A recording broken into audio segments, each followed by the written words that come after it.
Psicología transpersonal, el nuevo paradigma.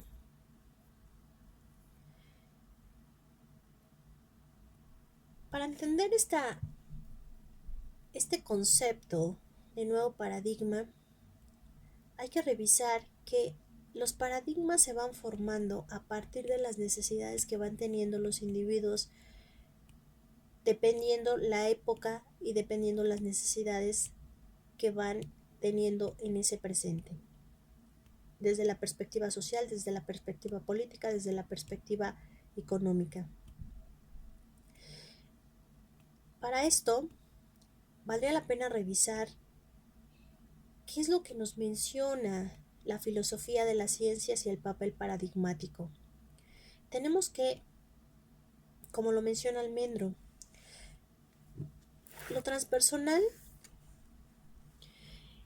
recoge una llama que siempre ha estado encendida dentro de la concepción occidental y la reduce a un materialismo racional e industrializado de nuestra actualidad. Es decir, esta concepción de lo transpersonal ha estado presente y está presente en ese inconsciente transpersonal, en ese inconsciente colectivo, como lo diría Jung, de tal manera que a partir de las necesidades que se van experimentando, de las concepciones que se van teniendo, de las experiencias de vida, de la necesidad de reconocerse como persona, como ser humano, es donde esos paradigmas van haciendo un giro y van cubriendo esas necesidades que van surgiendo. Es como si dijéramos que esos hijos de esa cultura consumista se rebelan desde lo transpersonal ante un todopoderoso llamado confort materializado y que se ahoga en su propio propósito. Desde esta perspectiva vamos teniendo en cuenta que después de una primera guerra mundial, una segunda guerra mundial, las necesidades del individuo van cambiando. Después de tener una concepción de un ser supremo, de un Dios todopoderoso, al verse el hombre sumergido y verse solo, se va percibiendo y se va contextualizando de una manera distinta. Desde esta perspectiva, al verse solo, tiene una necesidad distinta, de tal manera que se va percibiendo a sí mismo como objeto. Es decir, diría Sartre, si yo no te veo como objeto, tú me vas a ver como objeto. Y al verme como objeto me tratarás como objeto, de tal manera que prefiero primero mirarte como objeto y tratarte como objeto. Ante esta situación se va dejando de lado esa concepción que se tenía o que se practicaba en cuanto a las creencias, en cuanto a las necesidades de las personas. La psicología transpersonal se une a lo cuántico y a lo relativista, de tal manera que esta psicología transpersonal está sustentada desde la parte científica, es más que una sola ocurrencia, ¿no? Y es más que una concepción solamente simplista, dejando atrás ese positivismo newtoniano, donde hay una concepción de un ser humano, de un retornar a ese ser humano, que se ha vuelto persona y que se ha convertido a través de la sociedad, a través de lo transgeneracional, a través de lo intergeneracional, en esa persona, queriendo retornar.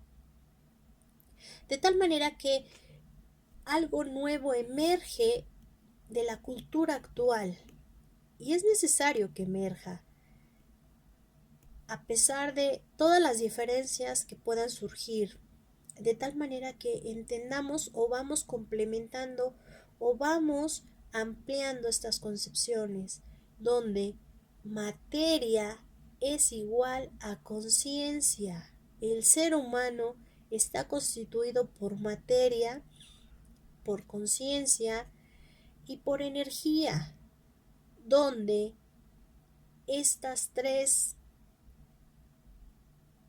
áreas del ser humano no son ni menos ni más una que la otra, pero se requieren y se complementan, sin necesidad de separarse, sin necesidad de decir materia, no te necesito, solamente me quedo con la conciencia y la energía, o la conciencia desde esta perspectiva, diciéndole a la materia, no te necesito, necesitamos la materia, necesitamos la parte corporal, la parte biológica para poder interactuar desde esta perspectiva, donde lo meta y lo trans son prefijos que claman una urgente dirección.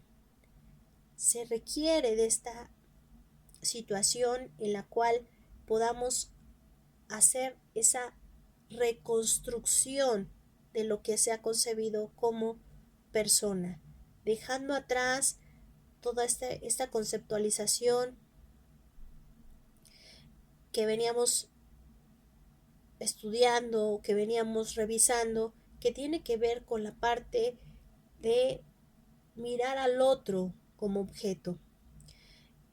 Desde esta perspectiva, lo transpersonal trabaja para reconocer esa realidad divina que subyace en la materia, es decir, somos materia, somos conciencia, somos energía, pero también está constituida y también está presente en nosotros esa parte espiritual, eso que se le llama divino, eso que nosotros percibimos como nuestro ser divino, que también está presente en nosotros, entendiendo la perspectiva espiritual, por supuesto, como aquello que está dentro de mí, sin buscar hacia afuera, sino percibiendo desde lo divino que está en mí y lo divino a lo cual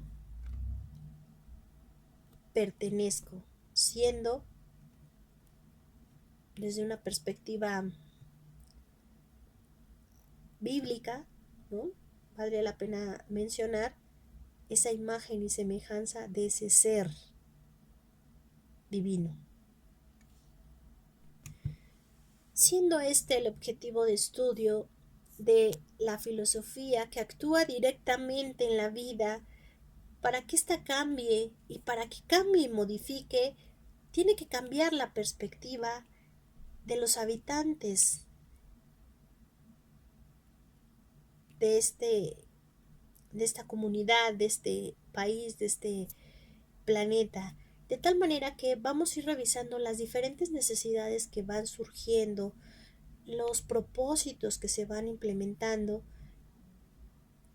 y cuál es la necesidad actual del ser humano, cuál es la necesidad de emerger, de regresar, de retornar a hacer eso natural, a hacer eso que está implementado y que está implícito en nosotros en algún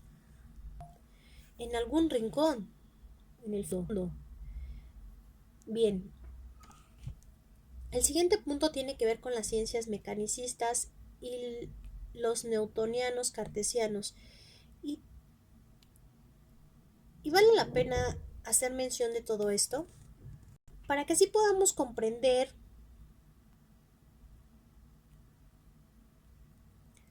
cómo es que hemos estado experimentando, cómo es que hemos estado reafirmando los conceptos anteriores. Y vamos a ir desglosando cada uno de estos pensamientos.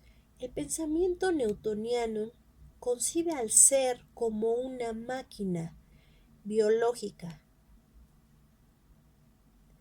dirigida por impulsos instintivos, y el mundo en el que habita esa máquina está construido de materia inerte.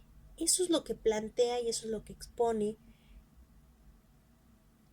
la perspectiva y el pensamiento newtoniano. Y vamos a tener en cuenta estas situaciones. Y sin juzgar, valdría la pena revisar que fue válido y era válido en ese contexto, en ese tiempo histórico. Sin embargo, vamos a revisar que en este momento histórico de nuestra vida, en este ahora presente que estamos viviendo, que estamos compartiendo, cuáles son las necesidades. Requiero mirar al otro como una máquina que solamente me proporciona un beneficio, o requiero mirar al otro como una persona que es parte de ese entorno en el que estoy viviendo. El pensamiento cartesiano separa la mente del cuerpo. Desde esta perspectiva, no mirándolo como un complemento, como un igual, sino totalmente separado, porque en esa medida es como podemos contextualizar. Si veo al otro como un objeto que no piensa, que no tiene mente, que no tiene sentimientos, que no tiene amor, entonces, ¿cómo interactúo con él? ¿Cómo lo trato? El cartesianismo nos habla también que la conciencia solamente es producto de la materia, donde no hay sentimientos, dejan de lado el amor, no hay conciencia espiritual. Se concibe la vida como producto de un accidente al azar, es decir, tú que me estás mirando, yo que estoy de este lado, solamente somos producto del azar, desde esta perspectiva cartesiana. Y como somos productos del azar, como somos máquinas, como estamos separados del cuerpo, el cuerpo de la mente, esto que puedes observar, el cuerpo está separado totalmente de la mente, entonces solamente sobrevivirá el más fuerte. Desde esta perspectiva hay una competencia de supervivencia, donde no se está viviendo, solo se está sobreviviendo, que es una diferencia muy significativa. Entonces, valdría la pena revisar bajo qué enfoque estamos contextualizados, bajo qué enfoque estamos familiarizados y bajo qué enfoque nos estamos moviendo en este momento.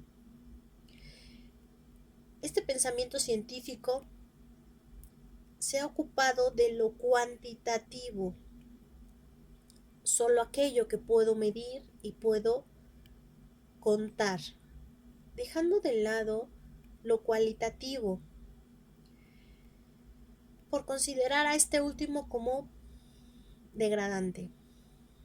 Si puedo medir tu comportamiento, si puedo comprobar que a medida que te doy un estímulo, en esa medida obtengo una respuesta, es como se va dando todo este tipo de situaciones y va coincidiendo.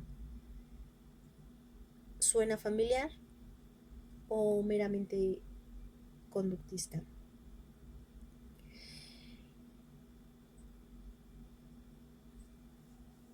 Esta parte científica,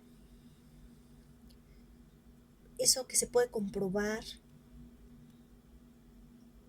desde esta postura, está ocupando ese lugar de ese Dios inmaculado,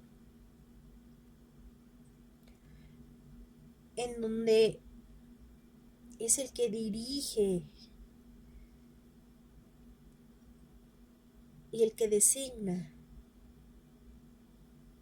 qué es lo que se hace y qué es lo que se deja de hacer. El mecanismo ciego de reacciones químicas desprecia el proceso natural del conocimiento y lo condena a este planeta a convertirse en un basurero de residuos. Desde esta perspectiva, al no considerar el proceso como un proceso natural, el conocimiento solamente te da la opción y te indica qué es lo que necesitas aprender. Solamente esa información es la que te proporciona, la que requieres. Si eres una máquina que se mueve por impulsos, solamente necesitas el conocimiento, desde esta postura, por supuesto, ese conocimiento para hacer tu labor siendo esa máquina. Más información no es necesaria. Valdría la pena revisar en este ahora presente en el cual estamos viviendo, ¿cuál es el conocimiento que me permito adquirir? ¿Cuál es el conocimiento que le estoy permitiendo a mis hijos adquirir? ¿Cuál es el conocimiento que les estoy permitiendo a mis alumnos adquirir? ¿O solamente nos quedamos en esa contextualización, en esa definición de que solamente aquella información que requieres para ese trabajo específico es con la que te quedas y la que te proporciona? Porque ese conocimiento deja de ser un proceso natural para convertirse solamente en un basurero de residuos. En cuanto a la psicología materialista, vamos a encontrar que concibe los procesos mentales como reacciones del organismo ante un medio, a ajustarse a la reacción cerebral. Solamente lo reduce a eso. Es ese organismo ante un medio que se ajusta a esas reacciones cerebrales. El siguiente apartado nos habla de los retos conceptuales de la investigación moderna sobre la conciencia. ¿Qué es conciencia? ¿Cuáles son los conceptos de esta investigación? ¿Y qué abarca la modernidad de la conciencia? Cuando escuchamos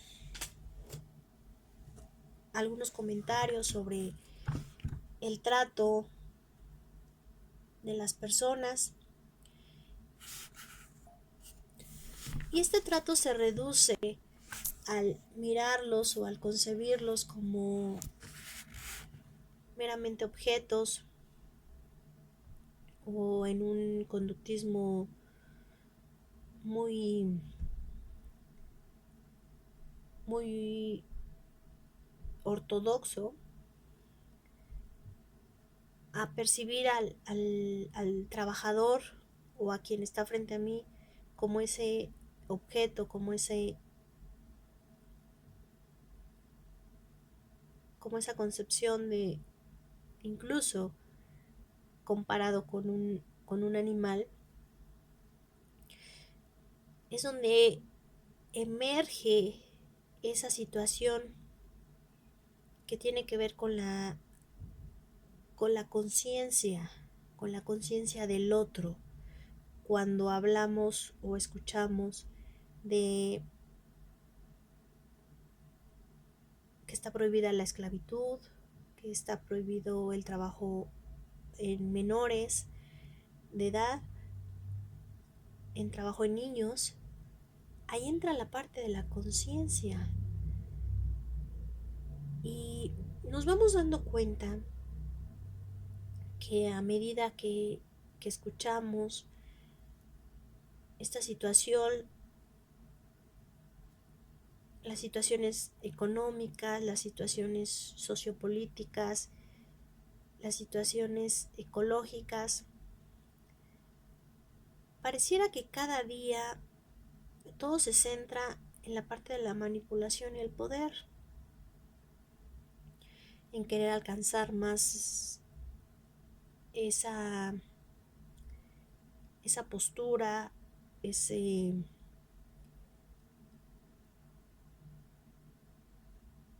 esa conceptualización que se tiene de poder, el poder incluso lograr una manipulación para poder conseguir lo que quiero, el control de lo material. Y comenzamos a revisar si realmente eso es lo importante. Cuando nos vemos inmersos en alguna situación, ya sea natural, como un sismo, como una tormenta, como todo este tipo de situaciones que no estamos meramente, o que no pueden ser influenciados meramente por alguien, nos damos cuenta que en cuestión de segundos, eso que está construido, eso que aparentemente es solventable, no lo es tanto. Y al no serlo, nos percibimos como ¿qué requiere? ¿Qué requiero? ¿Realmente esto es lo que importa? Después de una situación significativa, de alguna enfermedad, es cuando, sobre todo aquellos que experimentan o vivencian el tener un familiar enfermo, una solidaridad en esas condiciones, pero solamente quien está en esas condiciones. Es decir, esa solidaridad se percibe entre los propios familiares, entre los propios pacientes que están en ese hospital, incluso en los reclusorios también se percibe con los familiares, con los reclusos, esa solidaridad, porque estamos o se percibe en igual de circunstancias. Y lo vamos a revisar y lo podemos observar con esta situación que experimentamos en este sismo, al vernos vulnerables, al vernos o al percibirnos como iguales, es que salimos y vamos a ayudar y vamos a apoyar. Una vez que hay una desigualdad en esta situación donde vamos percibiéndonos que estamos en circunstancias distintas, esa solidaridad se desvanece. Ahora, en estas situaciones es cuando surge o se asoma ese ser humano que está presente en nosotros, ese ser humano que está presente en el otro. Y valdría la pena revisar, porque no necesariamente la destrucción, el caos, significa el final, sino más bien es la mirada como la estemos percibiendo, donde el caos en algunas ocasiones es la reconstrucción. Y una vez que nos percibimos en esta devastación materialista, en esta influencia positivista, vamos a tener en cuenta que esos intereses en estas vivencias que hemos experimentado a lo largo de estos días, esos intereses cambian y evolucionan. Y vamos a tener en cuenta que qué es realmente lo que tiene un valor significativo o qué valor le estoy dando a las cosas. Y ahí valdría la pena hacer un paréntesis porque desde esta perspectiva es la propuesta de darle solamente el valor que requiere, pero solamente el valor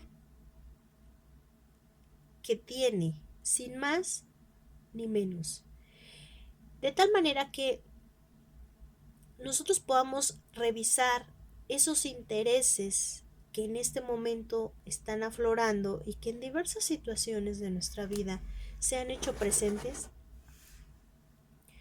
para que nos permita tener esa evolución de conciencia.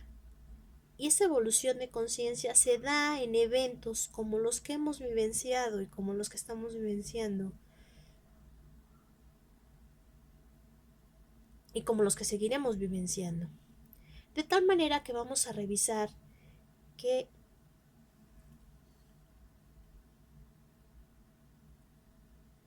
para ir adaptando, para ir evolucionando en esta conciencia, se requiere de una práctica, de un conjunto de prácticas que nos ayuden a ir fomentando, ir teniendo ese despertar de conciencia que influya directamente en nuestro comportamiento, en nuestro actuar, y que nos acerquemos y que nos permitamos percibirnos como esos seres humanos que en algún momento fuimos y que desde esta perspectiva nos permitamos retornar. Esa es la intención. Encontramos que todo este tipo de situaciones, esta evolución de conciencia, se pueden fomentar mediante prácticas que seguramente estás familiarizado con ellas, que tiene que ver con prácticas de meditación, prácticas espirituales antiguas y orientales, psicoterapias de experiencias y la investigación sobre la conciencia clínica y de laboratorio, que seguramente estás familiarizado con ellos. Ahora, desde esta perspectiva, lo que se propone es fomentar tres prácticas importantes: la oración, la contemplación